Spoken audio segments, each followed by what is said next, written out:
Assalamualaikum warahmatullahi wabarakatuh. Pemirsa beriman, dalam kehidupan, manusia mungkin sering melakukan perbuatan nista dan tercela.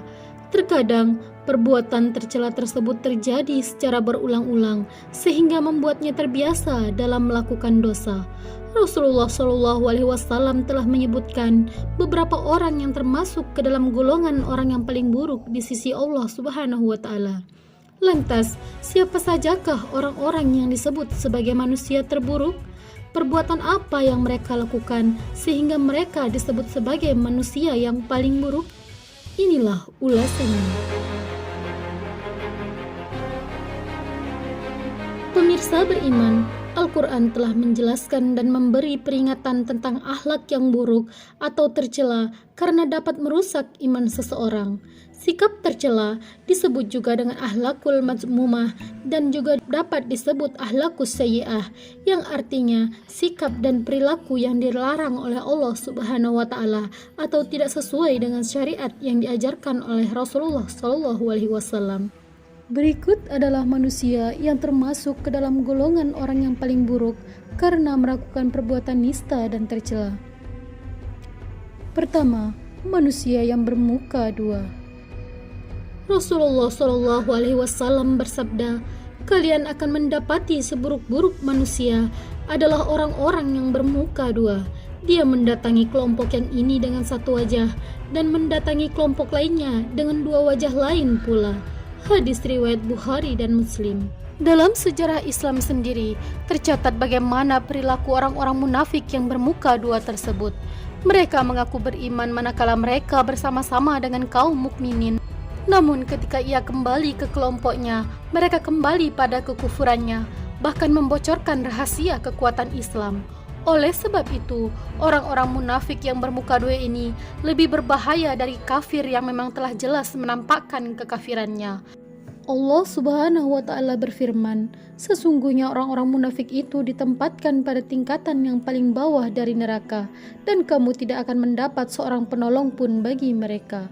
Quran Surah An-Nisa ayat 145. Kedua, manusia yang ditakuti oleh sesamanya karena kejahatannya. Bukankah sangat ironis sekali ketika ada manusia yang merasa bangga ketika ia ditakuti oleh sesamanya?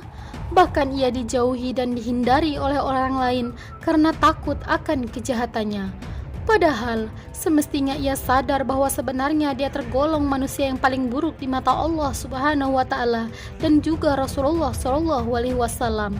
Karena seharusnya seorang manusia datang dan hadir membawa kenyamanan dan keselamatan bagi orang-orang di sekelilingnya. Rasulullah SAW bersabda, "Wahai Aisyah, sungguh manusia yang buruk kedudukannya di sisi Allah Subhanahu wa Ta'ala adalah manusia yang ditinggalkan dan dijauhi oleh sesamanya, semata-mata mereka takut kepada kejahatannya." Hadis riwayat Bukhari dan Muslim. Ketiga, manusia yang enggan sadar terhadap ayat-ayat Al-Quran. Rasulullah SAW bersabda, "Di antara manusia yang terburuk adalah seorang yang durhaka lagi kurang ajar, yang membaca kitab Allah namun tidak tersadarkan oleh satupun darinya." Hadis riwayat Ahmad. Manusia seperti ini yang membaca dan mendengar bacaan Al-Quran, namun di hatinya tidak sedikit pun tersentuh dan tersadarkan. Nasihat dari Allah Subhanahu wa Ta'ala ini tidak mampu membuka hatinya yang telah mati sehingga tidak dapat menerima kebaikan. Keempat, manusia yang mengambil hak orang lain demi gemerlapnya dunia. Begitu berbahayanya memakan harta orang lain yang bukan haknya untuk kepuasan duniawi, sehingga walau itu remeh dalam pandangan sebagian manusia, tetapi Allah Subhanahu wa Ta'ala menganggapnya manusia yang paling buruk sampai ia mendapatkan keridhaan dari pemilik hak tersebut. Rasulullah SAW pun bersabda, "Di antara orang yang paling buruk kedudukannya pada hari kiamat adalah seseorang hamba yang menghancurkan akhiratnya demi merebut harta dunia milik orang lain." Hadis riwayat Ibnu Majah.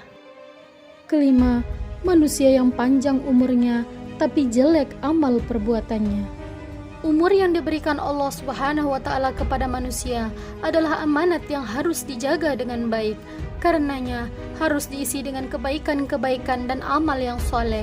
Panjangnya umur seseorang sudah semestinya diisi dengan amalan-amalan soleh, karena hal tersebut menjadi bukti kualitas hidup manusia yang dapat meninggikan derajatnya.